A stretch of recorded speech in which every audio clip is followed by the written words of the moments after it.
Ever since Ranked was updated, it seems like there's been a lot more new players or just people who don't know how to play in ranked matches or Brawl Stars in general that's been in here. So I'm making this short guide on how not to sell in Ranked, a little guide for noobs to help them sell a bit less. Now, I'm a type of guy who stops grinding after I reach Diamond, but after this I've actually been pushing more. Like after this new Ranked I've been pushing more, but that still happened to me with the trophies. I'm pretty sure what they did was like buff ranked, so it's easier to push ranked. So that's the only reason I'm really going over Diamond this time. But even though I'm not somebody who goes to Masters in Legendary, I still do know how to play the game to the point to get out of Bronze.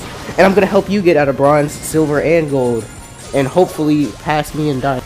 So the first thing I suspect a lot of players just do is, since they don't have a lot of brawlers, when it comes to ranked, especially if they somehow manage to get to the Diamond rank, they're just going to straight up pick one of the 3 max brawlers that are free. And that's fine. If you don't have anyone high enough power, then if you want to keep that power level advantage, you go with the higher power level brawlers. But the problem is, you can't really expect to win if you don't know how to play the brawlers you're picking. So if you're gonna pick one of the 3 max brawlers, and that's with any brawler you picked in rank, you gotta know how to play them. You just can't say, oh, this is a sniper, this is what's gonna be good on this map. You gotta know how to play the brawler. Again, don't go too hard on playability and pick somebody like El Primo on an open map just because you know how to play him. You gotta have some level of skill, and you gotta be able to meet the requirements that the map provides. So if you're picking one of the 3 max brawlers of each season, you should definitely put them in training ground. And I know it's going to be harder for a lot of people to say that they know how to play these brawlers, because it's not like they're available to play as outside of ranked. So they just need to go, you just go click on training grounds, click on practice match, and play around with the brawlers on there. Or you find some alternate Brawl Stars client where everything's unlocked and you play as them a bit on there just to get a feel for them. But in case you can't do that, I'm going to give you a rundown on the 3 current ones. Leon, your best bet, if you're not really skilled, your best bet is just to wait till you go invisible, get up close, and spam all your attacks on them. Until then, you should just get as much damage in as possible while being at a long distance and near your teammates. With M's, you're really going to want them to be a far distance from you, not too far. You want them in your ammo, but the closer they get to you, the less damage you're really going to put out for them. Because you deal tick damage, and the largest amount is going to be at your highest attack range. So you want to keep them away. She has 2 gadgets. One is going to keep enemies off of you, so if there's like an assassin that runs up, you can push them back. And the other one goes through walls. Makes your attack goes through walls.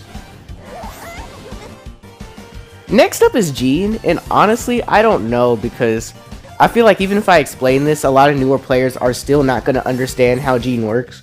But considering he's a support character, don't expect to do a whole lot of damage. You might want to sit in the back and charge up your super by hitting the mini shots, because how his attack works is he has a 1 big shot that actually does pretty decent damage, and it splits into a whole bunch of mini damage shots that are able to spread out, and you know, you can use them to reveal enemies in bushes.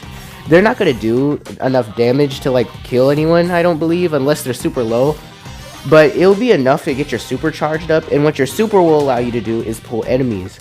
Please don't pull in full health tanks. Pull in characters who are either weaker or would like just be worse if they were out in the open.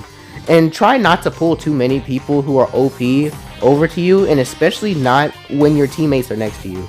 The only time you should pull someone with your teammates next to you is if you know, if you pull that character, that those teammates are actually going to help you get rid of them. And that's really good in knockout and gem grab. So Leon's good in knockout too, and M's is good overall. It's not like they're bad, and it's not like they're really good anywhere. I'm just saying overall they're playable. Some knockout maps though, I don't believe you should use that character. This plays into my next strategy for you guys, which is picking brawlers based off what maps you're playing on. Now obviously, if you don't have a lot of brawlers, you're probably going to end up picking the 3 anyways. But if you have a bit more, you should pick controllers on more open maps, just because you're able to control the zone, especially in maps like Hot Zone.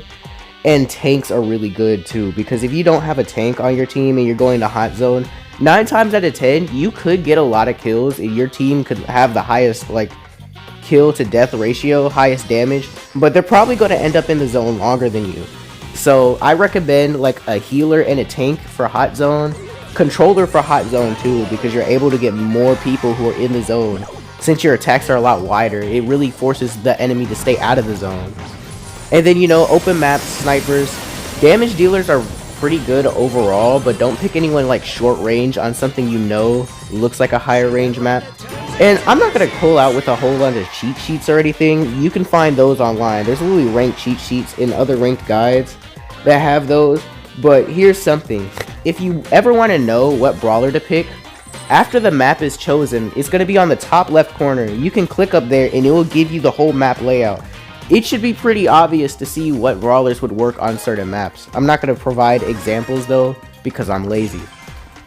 This next tip is real short and simple. For people who played Brawl Stars before, you already know this, but for anyone new in the game, don't buy the early access brawler and expect to use them in ranked. That will not work. I'm just going to let you know right now.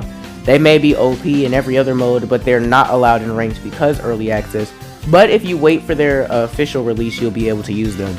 This next tip is literally just playing your role on the team. That's all it is. If you're playing Brawl Ball, then obviously you got to stop them from scoring, and more importantly, you need to score 2 goals to win. So you should be more focused on the ball and getting it into the enemy goal. If you're playing Hot Zone, it's cool that you shoot from afar and kill a whole bunch of people in the zone, but if you're not in the zone, your team's not getting points. So you need at least one person on your team to get in the zone. And that's all it is. Like, if you're a healer, you heal your teammates. All you're doing is just playing by the objectives that the game has set for you, and you'll be fine.